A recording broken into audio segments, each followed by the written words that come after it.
9:15 a.m. just when it seemed that the list of top women's contenders for the French Open couldn't get any longer. Former world No. 1 Carolina Pliskova threw her proverbial hat into the ring by winning the Italian Open this past weekend.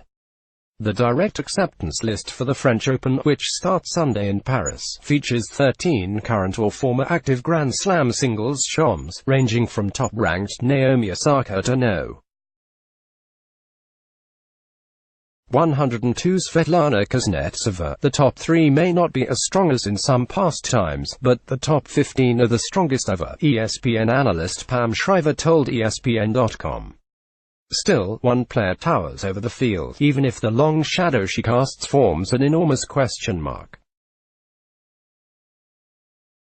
That's the Open era's most prolific singles title winner, Serena Williams, who has tasted more French Open success than anyone else in the field. 28-4. With 3 titles, Williams, 37, has played just 4 matches on clay, the most challenging surface for her since returning from maternity leave in 2018. She's ranked number 10, so her seeding won't protect her from facing tough opponents early. She withdrew due to injury from her only 2 clay events of 2018 and 19, last year's French Open pectoral muscle, and barely more than a week ago, the Italian Open left knee. Serena is Serena, sure, ESPN analyst Patrick McEnroe said. But you can say the same thing as you do for Roger Federer. Is he going to go out and win just because he's Federer? No.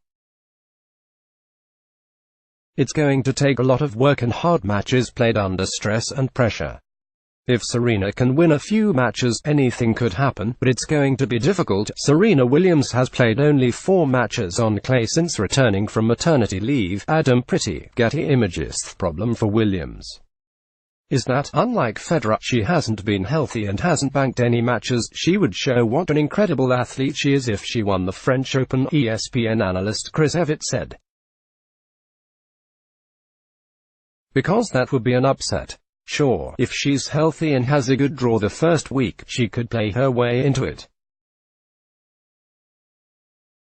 She's notorious for being able to do that.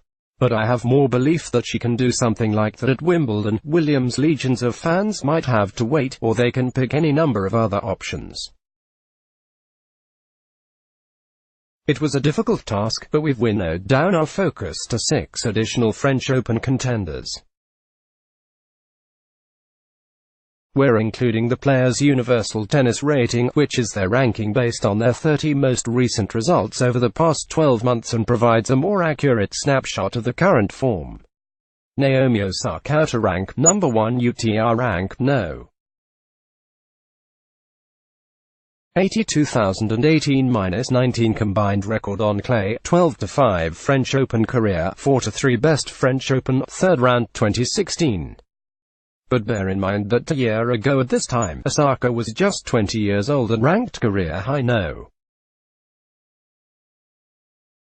21. While she's primarily a hard-court player, she has shown signs of rapid improvement on clay this year. I think she's surprised herself as well as other people, Evett said of Osaka, a semi-finalist at Stuttgart and quarter-finalist in Rome.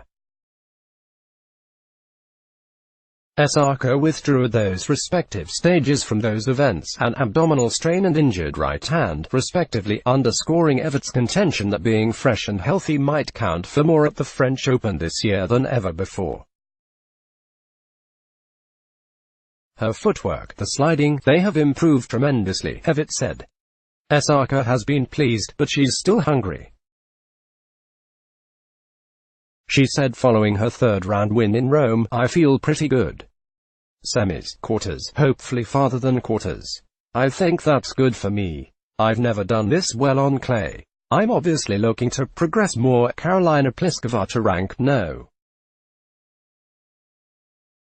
2 UTR rank No. 40 2018-19 record on clay, 18-6 French Open career, 13-8 best French Open, semi-final, 2017. Shriver believes the WTA clay game has undergone a significant transformation in recent years, with sizable power players eroding the advantage once held by counterpunchers.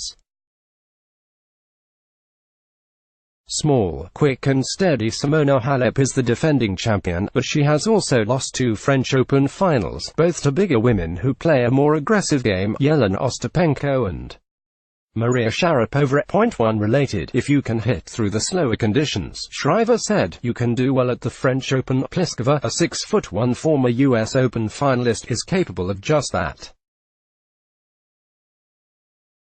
She has gotten over an early career tendency to underwhelm at Grand Slams. True, Pliskova has never won a Grand Slam title, but she has been no. 1. Pliskova leads the tour in defending her serve, winning 63.2% of her serve points. Her compatriot Petra Kvitova is a close second at 62.9%. Kvitova leads the tour in wins, 28-8 this year, but Pliskova is 27-7. Evert witnessed Pliskova's success in Paris in 2017, when she made the semi-finals, and made a mental note. She's so efficient, not making errors, placing the ball well, Evert said. Also, I love how calm she is out there. It's like nothing bothers her, whereas everyone else is getting all emotional. Simona Halep at a rank no. 3 UTR rank no. 70 2018-19 record on clay, 23-5 French Open career, 27-8 best French Open champion, 2018. The greatest tribute to Halep is a backhanded one. She doesn't lead the WTA in any statistical category. In her best category, Halep makes 69.5% of her first serves, 5th best on the tour. But the Romanian has been in the past 2 French Open finals thanks to her great wheels, superb ground strokes and fighting spirit. A number of factors suggest Halep might have trouble defending her title. She has struggled throughout her career when laboring under high expectations. There's also this: no woman has repeated as French Open champion since Justine Henin 13 years ago. At 5'6", Halep has been punching above her weight for a long time. The French Open has always been Halep's favorite major, and the Paris fans love her stamina and determination. She will get a lot of moral support. I give her just a slight edge as the favorite, Evert said. She's just so solid, and she doesn't have as many ups and downs as some of the other contenders. WTA rank number 6 UTR rank no.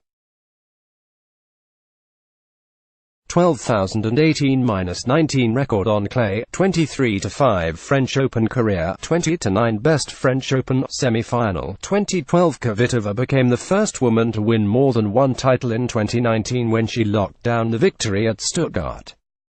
Her 28-8 record this year leads the tour, and she ranks second only to Pliskova among top players in the breakpoint save department, 60.7 versus 60.9. Her 172 aces are 4th on the tour, and she also leads in double faults. Kvitova has been within a set of the top ranking on 2 occasions and played a number of tournaments in which her performance could have lifted her to the top. But she's never been able to close the deal. The 29-year-old, 6-foot power server maintained a solid record until forced to default last week at the Italian Open while trailing Greece's Maria Sakkari in their third-round match, citing a left calf injury.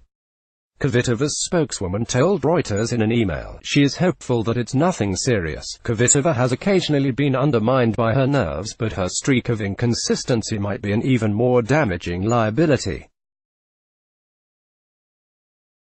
She's a shotmaker, Evert said, so she's going to have a few more bad days than a player like Halep. WTA rank number 4 UTR rank no.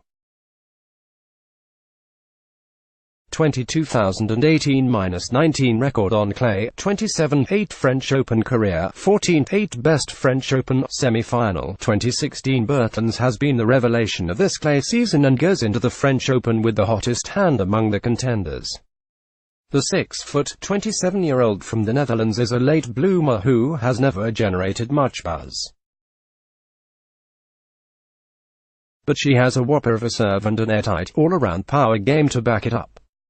She ranks third on the tour, one tick below Pliskova and one above Kvitova in that crucial first serve points won category. 72.3%. Bertens debuted in the top 10 just last year and started 2019 at no.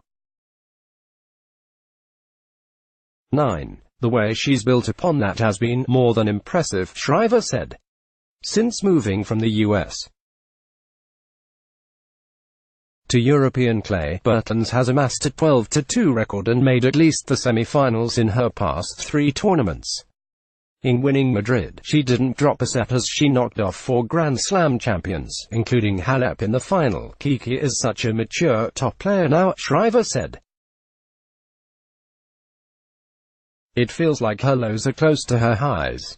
She loves the clay, and her form is right there where you'd want it. The big question may be how she would react to rarefied air of a major semi or final. WTA rank, no. 7 UTR rank, no. 422,018-19 record on clay, 18-8 French Open career, 23-7 Best French Open final, 2018 and 2017. Halep was up a set and a break on Ostapenko in the French Open final, only to surrender the lead and lose. Last year at Roland Garros, Stevens led Halep by a set and a break in the final only to blow the lead. Is it possible that pattern will continue? At first glance, it's hard to imagine. Stevens has been as far as the semi-finals just once in 9 tournaments this year. That dismal UTR is statistical evidence of how hard it's been for the former No. 1 and US Open champion to get traction. It appeared she was trending up a few weeks ago with a semi-final appearance in Madrid, but she lost her first match in Rome. Stevens has a solid history in Paris, though. She has reached the round of 16 4 times. And there's no denying the explosive talent that lurks below her placid exterior. The only major that might be a bit of a reach for her is Wimbledon, McEnroe said. Nobody can take the ball as cleanly off both wings as Stevens. If she would up her typical offense by about 15%, she could be a female version of Andre Agassi. Stevens is now focused on developing a good working relationship with her new coach Sven Granveld. He was instrumental in the success of, among others, Anna Ivanovic and Sharapova. He might be able to jump-start her game in time for the 2018 runner-up to make another run in Paris. And if she finds herself down a set and a break in the final, she can just say to herself, "I've got it made now, let's block ads." Why?